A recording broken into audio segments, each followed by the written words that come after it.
London, 1972, a meter at the Rainbow Theatre just measured the loudest concert ever played by a human band. The reported number, 117 decibels, loud enough to land Deep Purple in the Guinness Book of World Records. 3 audience members reportedly lost consciousness that night. The volume wasn't a rumor, it was measurable physics. Somewhere across the Atlantic, Led Zeppelin heard the news, and reportedly they didn't take it well. This isn't a story about who wrote better songs, it's about who could shake a building harder. Both bands were already legends by 1972, just 4 years removed from forming in that same fertile London rock scene. The judge for this fight isn't critics or charts, it's raw sonic power, innovation, and command of the stage. And if we're talking volume, Deep Purple struck first, and they struck loud. Chapter 2, the rhythm section arms race. Before you can be the loudest, you need a rhythm section built like a freight train. Deep Purple had Ian Paice and Roger Glover, tight explosive, Paice playing while Glover anchored on bass. Zeppelin countered with John Bonham and John Paul Jones, a rhythm section so heavy it practically invented modern hard rock groove. Here's a fun fact, Bonham's drum solo, nicknamed Moby Dick, reportedly stretched past 25 minutes on some nights, played partly with bare hands. Here's the difference musicians actually hear. Purple's rhythm section pushed tempo, Bonham's pushed weight. Speed creates urgency, weight creates dread, both are terrifying in a live room. Purple's rhythm section gave their band the precision to hit that record-breaking 117 decibels without collapsing into pure noise. This round isn't about who's better, it's about who builds the foundation loud enough to survive what's coming next. Chapter 3, Guitar Innovation. Volume needs a source, and that source was never the drums, it was the guitar. Ritchie Blackmore played with violence and precision, fast, classically trained fingers doing chaotic things.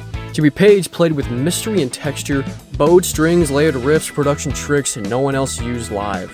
Another fun fact, that bowed guitar effect reportedly grew out of Page's earlier session work, where he experimented with unconventional studio techniques on other artists' records.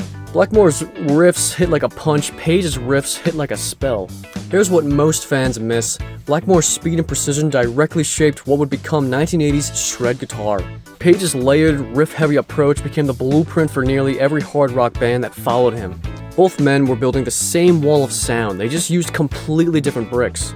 Chapter 4, The Rainbow Theatre. The date most often cited, June 1972, when Deep Purple's Rainbow Theatre shows entered the Guinness Book of World Records. For a band already fighting for respect against flashier rivals, that record meant everything.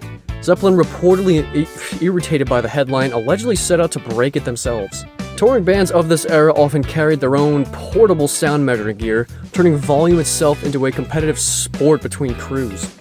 The attempt is part legend, part documented history. Accounts vary, but the ambition was real. Here's the insight most fans never learn. Loudest records like this depend heavily on room size, not just amp power.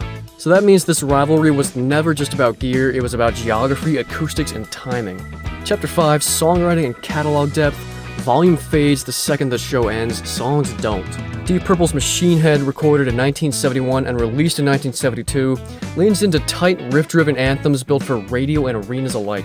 After the Montreux casino burned down during another Axe show, that album was tracked using a mobile studio parked outside the abandoned Grand Hotel nearby. Zeppelin's catalog reaches further. Folk, blues, Eastern influence, acoustic detours alongside the heaviest riffs in rock.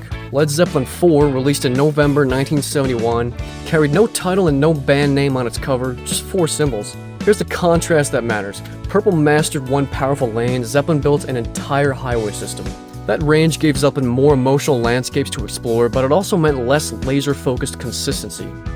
Purple's tighter focus made them devastatingly reliable on stage, built specifically for maximum live impact. So who wins this round depends on what you value more, precision power or fearless range. Chapter 6, Frontman Energy and Stage Command. A loud band still needs a voice that can cut through the wall of sound.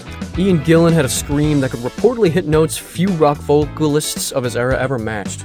Gillan reportedly built that range partly through studio concept albums, applying powerful theatrical projection technique directly to hard rock. Robert Plant brought something different, a swaggering, mythic stage presence wrapped around a powerful, soaring voice. By the 1973 Madison Square Garden shows, later filmed for release, Zeppelin's live reputation had reached arena headliner status. Gillan's voice was a weapon built for power, Plant's voice was an instrument built for presence. One commanded a room by empowering it, the other commanded a room by owning it. Chapter 7, Cultural Impact and Legacy. Decades later, this rivalry isn't really about a decibel meter anymore, it's about who defined what heavy even means. Deep Purple's 117 decibel record helped cement hard rock as a genre built on spectacle and physical force. Zeppelin's mythology, mystery, and range helped cement hard rock as a genre built on artistic ambition. Both bands' loudest gear setups have since been displayed or referenced in rock history exhibits, treated less like equipment and more like artifacts. Both legacies still echo through every arena band that ever cranked an amplifier past the point of comfort.